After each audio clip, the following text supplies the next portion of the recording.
অং নমো ভগবতে বাসুদেবায়। গীতার বর্ণিত শ্রীকৃষ্ণের এই 5টি বাণী আপনাকে সাফল্যের পথে নিয়ে যাবে। গীতায় জীবনের সাফল্যের পথ দেখিয়েছেন শ্রীকৃষ্ণ।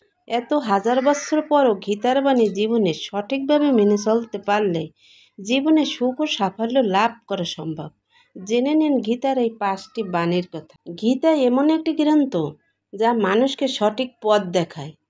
কুরুক্ষেত্রের যুদ্ধে অর্জুন যুদ্ধ করবেন না বলে অস্ত্র নামিয়ে রাখেন। তখন শ্রীকৃষ্ণ তাকে জীবনের সঠিক পথ দেখায় এবং কর্তব্যের আসল অর্থ বুঝতে পারেন অর্জুন। এত হাজার বছর পরেও গীতার বাণী আজও আমাদের জীবনে একইভাবে উপযোগী। শ্রীমদ্ ভগবদ্ গীতায় জীবনের আসল অর্থ ব্যাখ্যা করেছেন। শ্রীকৃষ্ণ গীতার বাণী সঠিকভাবে অনুসরণ করতে পারলে সাফল্য পথের সন্ধান পাওয়া যায়। সেই কারণে আমাদের প্রত্যেকেরই গীতা পাঠ করা জরুরি, কারণ গীতার বাণী জীবনের সাফল্যের মূল ভিত্তি। আজ আমরা যেখান থেকে গীতার 5টি বাণী তুলে ধরব, গীতার এই 5টি বাণী জীবনের সাফল্যের সন্ধান দেয়। যখনই আপনি জীবনে সংকট বা সংশয়ের মুখে পড়বেন, তখন গীতার বাণী আপনাকে আশ্রয় দিতে পারে।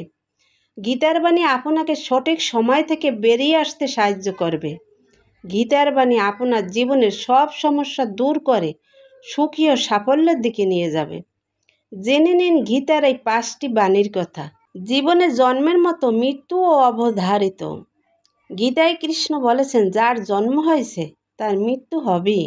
তাই মৃত্যুর কথা ভেবে আতঙ্কিত হওয়ার কিছু নেই, বা প্রিয়জনের মৃত্যুতে ভেঙে পড়াও ঠিক নয়। কোনো মানুষের সবসময় সবাইকে সন্দেহের চোখে দেখে, কোনো কারণ ছাড়াই সন্দেহ করেন। যারা অন্যকে সন্দেহ করে তারা কখনো জীবনে সুখী বা আনন্দে থাকতে পারে না। অন্যকে সন্দেহের চোখে দেখলে সম্পর্কের ভালোবাসা ও বিশ্বাস নষ্ট হয়ে যায়। তাই গীতায় শ্রীকৃষ্ণ অকারণে সন্দেহ ত্যাগ করার পরামর্শ দিয়েছেন। ঈশ্বর আপনাকে সব সমস্যা থেকে মুক্ত করতে পারেন, তাই সবসময় ঈশ্বরকে স্মরণ করুন। গীতায় শ্রীকৃষ্ণ বলেছেন, যে ব্যক্তি সবসময় ঈশ্বর চিন্তা করে সময় কাটান, তিনি মৃত্যুর পর সরাসরি ঈশ্বরের কাছে পৌঁছে যান। আপনি যদি বুদ্ধিমান হন, নিজের বুদ্ধি ভালো কাজে ব্যয় করুন। নিজের বুদ্ধি কখনো খারাপ কাজে ব্যবহার করবেন না। কোনো ষড়যন্ত্র কখনো নিজেকে লিপ্ত করবেন না। স্বার্থহীনভাবে সমাজের ভালোর জন্য কিছু করুন। এর ফলে আপনি যেমন মান সম্মান পাবেন, তেমনি নিজের মনে প্রসন্নতা অনুভব করবেন। গীতায় শ্রীকৃষ্ণ অর্জুনকে সবসময় আসক্তি থেকে মুক্ত হওয়ার পরামর্শ দেন।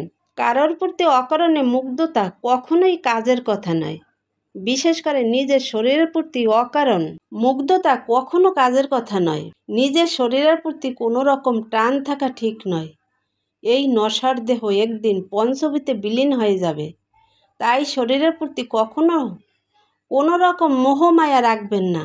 সব আসক্তি ত্যাগ করে সত্যের পথে এগিয়ে চলুন। লোভ, রাগ ও হিংসা হলো আমাদের সবচেয়ে বড় 3 শত্রু। এই 3 শত্রু আমাদের নরকের পথে নিয়ে যায়। সেই কারণে লোভ, রাগ ও হিংসা সম্পূর্ণভাবে ত্যাগ করুন। এই সব শত্রু নিজের জীবন থেকে দূরে রাখলে আপনি সফল ও সুখী জীবনযাপন করতে পারবেন। শ্রীমদ্ ভগবদ্ গীতা কাম, ক্রোধ, লোভ ত্যাগ করার কথা বলেছেন।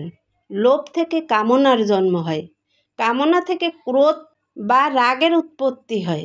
ক্রোধের বশে মানুষ ভুল সিদ্ধান্ত নেয় ও মনে বিভ্রান্ত জন্মায়।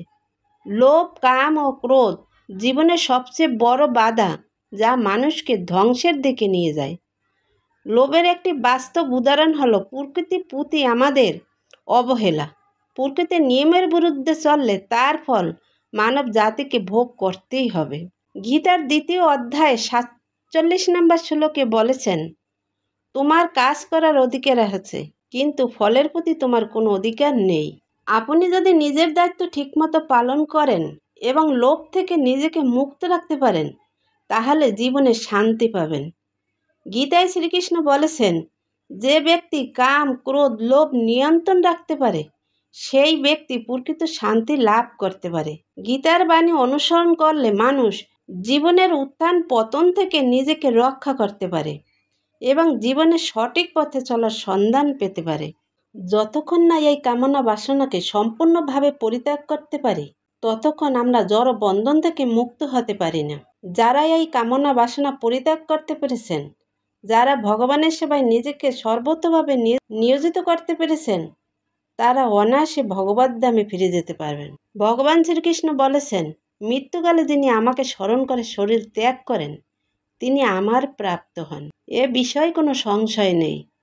শ্রীকৃষ্ণ দিব্যরূপ স্মরণ করতে করতে যিনি দেহত্যাগ করেন, তাহলে অবশ্যই ভগবানের দিব্যধামে চলে যায়।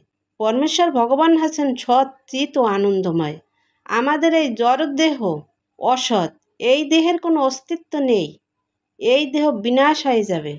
এই দেহ চিত বা জ্ঞানময় নয়, এই দেহ অজ্ঞানতায় পরিপূর্ণ। অজ্ঞানতা হচ্ছে এই পাপ পুণ্যের জীবনের কারণ, এবং জীবন যতক্ষণ পাপের দ্বারা কলুষিত থাকে, ততক্ষণ জড়জগতের বন্ধন থেকে মুক্ত হওয়া যায় না। জড়জগতের এই কারাগার থেকে মুক্ত হওয়ার একমাত্র মাধ্যম হচ্ছে শ্রীকৃষ্ণ ভগবত ভক্তি লাভ করা। এই ভগবত ভক্তি লাভ হলে গীতার জ্ঞান লাভ করতে হবে, তাছাড়া কোনোভাবেই সম্ভব নয়। জয় গীতা, হরে কৃষ্ণ।